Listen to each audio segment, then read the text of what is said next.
আরে সর্বনাশ। হবে তুই যে আধ ঘন্টা আগে হলি দেখুনি বিড়ি চাচ্ছিস তো? তা আধ ঘন্টা আগে হয়েছে কি হবে? তা বেরিয়ে যেতে পাবো না? উড়ি সর্বনাশ। হ্যাঁ গো আব্বা, একটা বিড়ি দিবা তো মন করছে কেন? শালা কি মা মেগো ছেলে রে তো, কোথা ছেলে রে তো? বড় ভাই, বৌদির বাচ্চা হবে শুনে আমি আর থাকতে পারিনি, মনটা খাকুলি বিকুলি করছিল, তুই দুধ নিয়ে একবারে চলে এলাম। কি ব্যাপার বড় ভাই, মনটা ভারী ভারী, ছেলে হয়েছে তো খুশি হওয়া দরকার তো। কি লিয়েছিস ওইটা? ওটা কি হলো? বড় ভাই আপনি শর্টকাটে কথা বুঝেন না নাকি? এটা দুধ নিয়ে এসেছি গো। দুধ লিয়ে আইছিস? হ্যাঁ গো। আমি দুধ খাবো না, একটা বিড়ি দিতে বলছি কখন থেকে, আর দুধ খাবো বানাইতে, আমি দুধ খাবো না। তুই ছেলে না অন্য কিছু বে? এই শুয়ে বাচ্চা। ছেলেটাকে তখন থেকে মন ভালো করে ধমক ধমক দিচ্ছি কেন? ছোট ছেলে কোনো লাড়ি বাড়ি চুমকি যাবে। এলো এই মাংমারানি খান কি রড ভাতারি মাগি কি ছেলে জন্ম দিল, খাওয়ার পরে বিড়ি খাবে বলছে? তুই আর ভটারি বেটাবে মানে ভাই, তখন থেকে একটা বিড়ি দিতে পারছি না, বড় বড় কথা বাড়াইতে এতে। ও কি কথা বলতে রে বাপ? আব্বা ভাই কি তোর? আমি তো নতুন এই পৃথিবীতে এলাম, আব্বা তো বটে, তাকে বিড়ি দিচ্ছি না কেন? সাদা কুকুর দেখেছিস খায়ের উপরে বিষ ফোঁড়া হয়ে গেল রে। বড় ভাই এ ছেলে লয়, আমার মন বলছে এই ছেলে লয়, এ নিশ্চয় জিন ভূত হবে, না হলে হাওয়ার পরে আবার কোনো ছেলে বিড়ি খায়? এ তো বাপের জীবনে আজকেই শুনলাম। তাই তোর মনে এখন মিডিয়া ফিডিয়া চলিয়ে এখন তো বিশাল মুশকিল হয়ে যাবে রে। ওগো শোনো, তুমি বাড়ি নিয়ে চলো আমাকে। হারে সাদা কুকুর, এ কি জন্ম দিলাম রে আমি? সেইটাই তো গো বড় ভাই, বিশাল আশ্চর্যের ব্যাপার তো। হবে তোর কাছে আবার জিনের আশ্রয় নাই তো? আরে মুকা চোদা, একটা বিড়ি দিবে তখন থেকে আবার ঘর তখন মারাইছি। উড়ি বাপ রে বাপ। ওগো তুমি বাড়ি চলো গো, বাড়ি থেকে যা হোক করবে। শালা কি ছেলে জন্ম দিলাম রে আমি? আমি তো আল্লাহকে মানাই করলাম যে আমি এমএলএ সাহেবের ঘরে জন্ম হব না, আমাকে ঠেলে গুজি পাঠিয়ে দিল। কি কথা বলছিস রে সাদা কুকুর? আমি এই পৃথিবীতে তোমার ঘরে আসতেই চাইছিলাম না, আমাকে দৌড় দৌড় করে পাঠাইলো। আমার তোমার ঘরে জন্ম নিয়ে আমার শান্তি নাই, মানে একটা বেরিয়ে দিছিল তখন থেকে। ওগো আমাকে বাড়ি নিয়ে চলো গো। সাদা কুকুর জি বড় ভাই যান। তুই এদিকে বাইক করলে আয়, আমি ডাক্তারের কাছ থেকে ছাড়ের কাগজটা লিখে লিছি। ঠিক আছে বড় ভাই যান। কই গো টাটকা ভাইপু, এলাও দুধটা খেয়ে লাও। তুই মাইক ভুল খাবো বে, শান্তি ছিল। কাকা হইছি রে, গাল দিছিস কেন মনে করে? তা আমাকে দুধ খেতে বলবে কেন? বেশ বাপ, তোকে দুধ খেতে হবে না বাপ। কোলে এসো বাপ, বাপ শোনো আমার কোলে এসো। পারবে কোলে মারাই দে, তাহলে হেঁটেই চল দেবো। এই তুই যখন চলে যাচ্ছ, নাম চল। হ্যাঁ এই তো।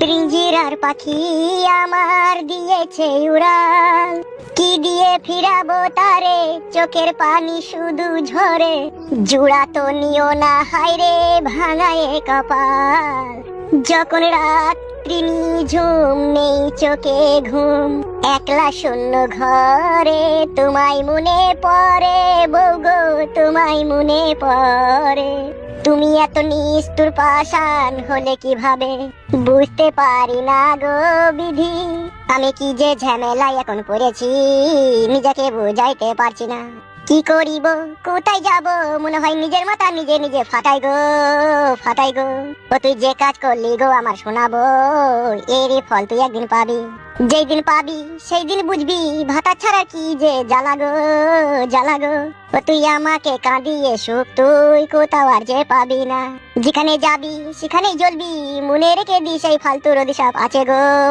আছে গো। এ ভাই ফালতু আর দুঃখ করিস না ভাই, তোর জন্যই সবকিছু করছি আমরা। কি আর বলবো কালো কুকুর ভাই, সত্যের যুগে মেয়েরা স্বামীকে ভগবানের চোখে দেখতো, আর এই মাঙের কি যে যুগ এলো, স্বামীকে কেটে ডিরামে ভরে দিচ্ছি স্ত্রী। এসব কি বলছিস ফালতু তুই? ঠিকই বলছি কালো কুকুর ভাই, নাইলে একবার তুমি চিন্তা করে দেখো, যেই বউকে আমি মনের ভিতর থেকে ভালোবাসলাম, তার শরীরের প্রতিটি অঙ্গ প্রত্যঙ্গ জুড়ে আমি আমার এই দু হাত দিয়ে তাকে আদর করলাম, তাহলে বলো সেই মেয়েটা আমাকে কি করে ভুলে যায়, আবার যেহেতু আমি তার স্বামী। তোর বুদ্ধি হুঁশ একটু কম আছে বুঝলি ফালতু। কেন? দেখ ফালতু, তোকে আমি একটা সত্যি কথা বলছি, হ্যাঁ বলো। আসলে বিষয়টা যেটা হয়েছে না, মেয়েদের মন এমনিতেই বেশি নরম হয় বুঝলি তো, আর এই নরম হওয়ার জন্য না এরা অল্প জিনিস এই মানুষকে আপন ভেবে নেয়। এটা আমার বিশ্বাস হলো না। কেন বিশ্বাস হলো না কেন? আমার সাথে তো 3 বছর আমার বউ সংসার করলো, আমার খেলো, আমার পড়লো, আমার সাথে শুইলো, তা আমাকে আপন ভাবলো না কেন? তুমি যে বলছো অল্পতেই আপন ভেবে লাই, তাইলে এত কিছু দেওয়ার পরে আমাকে আপন ভাবলো না কেন? আমার কাছ থেকে পালিয়ে গেল কেন? ওগো আমার কাছে একটা কথা শুনো। হ্যাঁ বলো।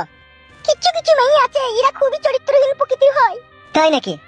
হ্যাঁ গো হ্যাঁ, এই ধরনের মেয়েরা সৌন্দর্য পুরুষ মানুষকে দেখলে ভিতরকার আশা আকাঙ্ক্ষা অন্যরকম করে ফেলে। মানে কি করে ফেলে? অ্যাকচুয়ালি বিষয়টা যেখানে গিয়ে দাঁড়ায়, তা হলো ওইসব পুরুষ মানুষের কাছে শুতে চাই সেই সব মেয়ে। কালু ভাই বৌদি ঠিকই বলছি গো, মেয়েরা অমন ধারায় হয় বুঝলে তো, মেয়েরা অমন দ্বারাই হয়, সেটা তো আমি বুঝলাম। তা তুই মেয়েটাকে ভুলছিস না কেন? তুই অন্য মেয়েকে বিয়ে করছিস না কেন? ওর পেছনে তুই পড়েছিস কেন? কি আর বলবো তোমাকে ভাই, যেদিনকে তোমার বউটা তোমার কাছ থেকে পালিয়ে যাবে সেদিন তুমি বুঝবা বউ হারানোর কি কষ্ট হয়। আমার বাল হবে বে, আমার কোনো কষ্ট হবে না।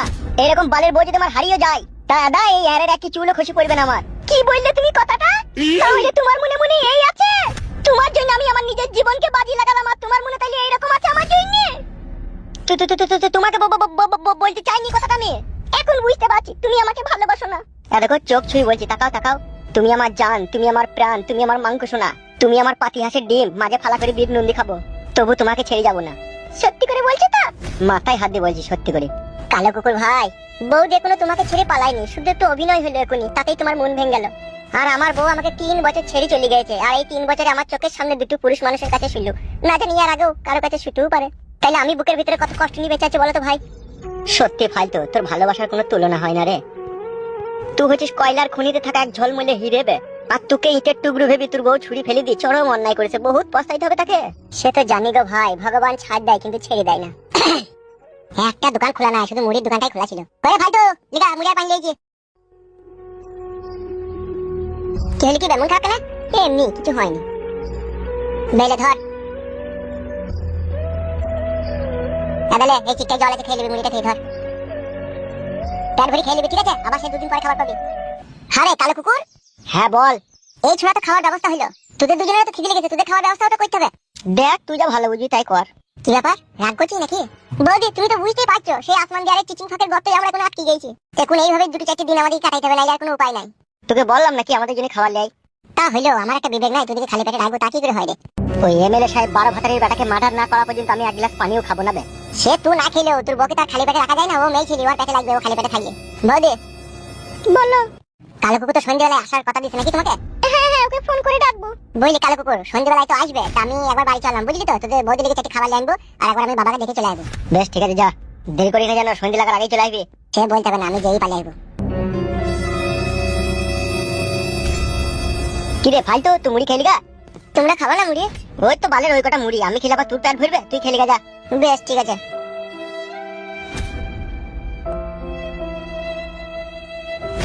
তুমি চিন্তা করছো নাকি? আমি আবার কি চিন্তা করব? আমি আমার স্বামীর প্রাণ বাঁচাইতে এসেছি, আমাকে চিন্তা করলে হবে বলো?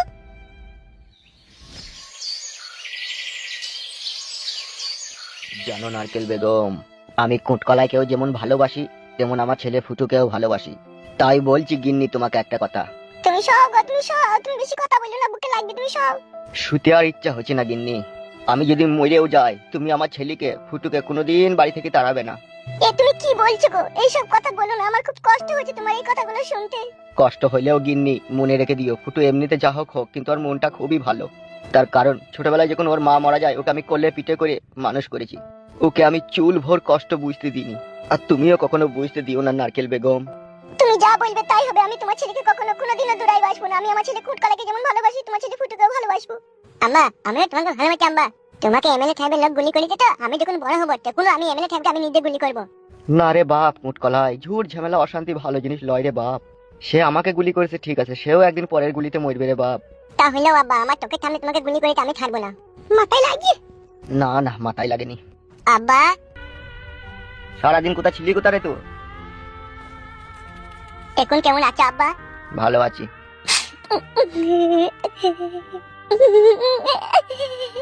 কি হইল রে, কাঁদছিস কেন? আব্বা, কি সব হয়ে গেল? আমার কিচ্ছু হয়নি, তুই মন খারাপ করিস না, তুই কাঁদিস না।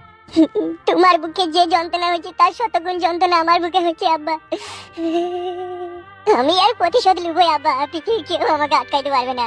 তোমার বুক দিয়ে রক্ত বাই করেছে, আমি আমি ছাড়বো না ওকে।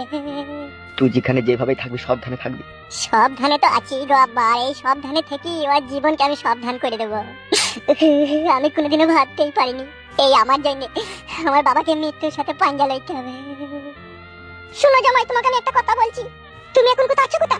আমাদের গ্রামের শেষ মাথায় যে রাজার বাড়িটা, পুরনো ভাঙা বাড়িটা আছে, ওইখানে আমরা আশ্রয় নিয়েছি। সাবধানে থাকবে, এমএলএ সাহেবের লোকজনের সামনে সামনে কখনো হবে না। তার কারণ তুমি তো সবই বুঝতে পারছো, ওরা এখন আমাদের চরম শত্রু হয়ে দাঁড়িয়েছে। তোমার কিছু হয়ে গেলে তোমার বাবাকে আর বাঁচানো যাবে না। তাহলে তুমি চিন্তা করবে না শাশুড়ি মা, আমি ঠিক সেফটি জায়গাতে আছি, আমার কোনো অসুবিধা হবে না। তাহলেও সাবধানে থাকবি, বুঝলি বাপ? আমাকে নিয়ে একদম চিন্তা করবে না। হ্যাঁ আব্বা। কি গো, তুমি কখন এলে? এই তো এখনই এলাম। তুমি কেমন আছো? ভালো আছো তো তুমি? হ্যাঁ আমি ভালো আছি, তুমি ভালো আছো তো? আছি বউ, কোনো রকম। বলছি বাবু ভাত রান্না হয়ে গেছে? হ্যাঁ হয়ে গেছে তো। চলো আমি চাকে ভাত নিয়ে যাবো। এসো।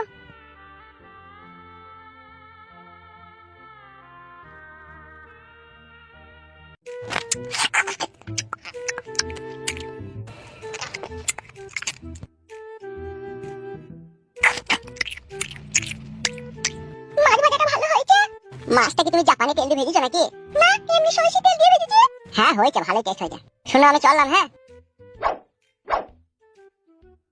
ভাত কটা কুড়িয়ে খেলে না কেন? উঠে পড়লে। আমার পেট ভরে গেছে। কালো কুকুরের বউ না খেয়ে আসো দিলে খাওয়াটা তাড়াতাড়ি যেতে হবে। তুমি এখানে সাবধানে থাকবে, বেশি খুঁড়ি পাজা করবে না, ঠিক আছে?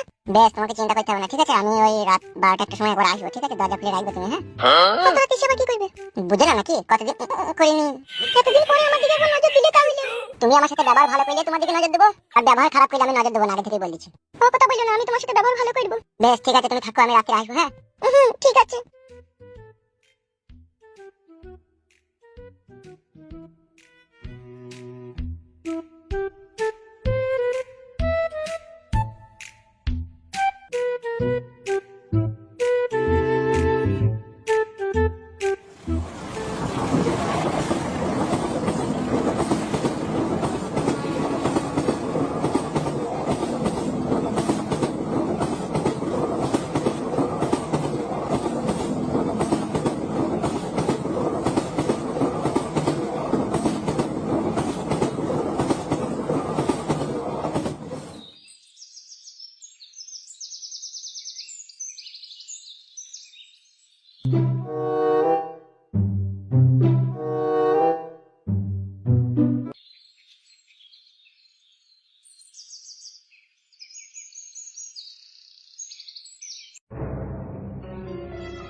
কিরে ফুটো, কেমন আছিস? প্রিয়াঙ্কা কেমন আছিস রে? ভালো আছিস তো? কি ব্যাপার, আমার বকে ভালো আছিস বলছিস কেন? ওগো, ওটা আমার দাদা হচ্ছে, আমার কাকার ছেলে। তাই নাকি? হ্যাঁ গো হ্যাঁ। বাড়া রে, তাহলে তোমার শালা বাবু হয়ে গেছে। বাল মুখ আমার, বেশি কালামো মারাই না রে, কালামো মারাই না। রাগ করছিস নাকি ভাই? তোর বোনকে বিয়ে করছিস, তুই তো আমার শালাবে। তুই যে আমাদের ক্ষতি করেছিস, তোকে কোনোদিন ঘরে লোক বলে আমরা মেনে নেবো না বে। বে বুকাচ্চোদা, উঠ কেসটা একবার ধরো তো। বে আমি আর এমএলএ সাহেবের সাথে কাজ করি, যা তুই মানবি না আমি তোমার সাথে দিয়ে যাবে। তাহলেও তুই বহুত ক্ষতি করেছিস আমাদের। দাদা শুনো, আমার স্বামীর এখন বিশাল জ্ঞান বুদ্ধি, আর এমএলএ সাহেবের ধারের কাছেও নেই। ও আমাকেই ভালোবাসে, আমাদের ফ্যামিলিতেই থাকবে ও। আর আমি ওকে সব বলেছি আমাদের কথা। তুমি আমার কাকা, ছেলে, বাবা, জেঠা সবারই কথা ওকে বলেছি। বুঝতে পেরেছিস? আমি সবাইকে চিনতাম না, আগে এখন চিনিছি। যেদিন থেকে জানলাম তো আমার ভাগে শালা হয়েছে, সেদিন থেকে মনের ভেতরে একটু খাকুলি বিকুলি করছিল তোর সাথে দেখা করার লেগে। ভাগে শুধু পেয়ে গেলি শালা বলি তাই, নাহলে কোনোদিন আমি তোর সাথে কথা বলতাম না। ওগুলা কি বেটি পিনে? ভাত তরকারি আছে। তোর বাবার লেগে লেগেছি নাকি মাঠে? না না, এমনি আমার বন্ধুদের লেগে। বন্ধুদের লেগে ভালো লেগেছিস কেন? তুই তো গ্রামে ছিলি না, তুই আর কি জানবি, বিশাল বড় ঘাবলা কেস হয়ে গেছে। কিসের ঘাবলা কেস হয়ে গেছে? যেদিন থেকে তোরা দুজনে গ্রাম ছেড়ে পালিয়ে গেছিস, সেদিন থেকে গ্রামে বহুত কিছু ঘটনা ঘটে গেছে। তাই নাকি? কি ঘটনা? এমএলএ বিকাশ দত্তর লেগে আমাদের জীবনে কোনো শান্তি নাই। গত 2 দিন আগে আমার বাবাকে গুলি করেছে এমএলএ বিকাশ দত্ত সাহেব। কি বলছিস ফুটে তুই এসব? যা বলছি ঠিকই বলছি। এমএলএ বিকাশ দত্ত সাহেব আমাদের পথের কাঁটা হয়ে দাঁড়িয়েছে। শালা সুরের বাচ্চা এমএলএ বিকাশ দত্ত সাহেব, শালা জারদ সন্তান যে কোন পানির পয়দা সেটাই আজও বুঝতে পারলাম না। তোদের উপরে এত অত্যাচার করেছে? ও টিচার, কতজন এমএলএ বিকাশ দত্ত লেগে গ্রাম ছেড়ে পালিয়ে গেল। কি বলছিস তুই? আমাদের গ্রামে যে ফকিং বৌদিটা ছিল, তাকেও তো রেপ করে মার্ডার করে দিল এমএলএ বিকাশ দত্ত।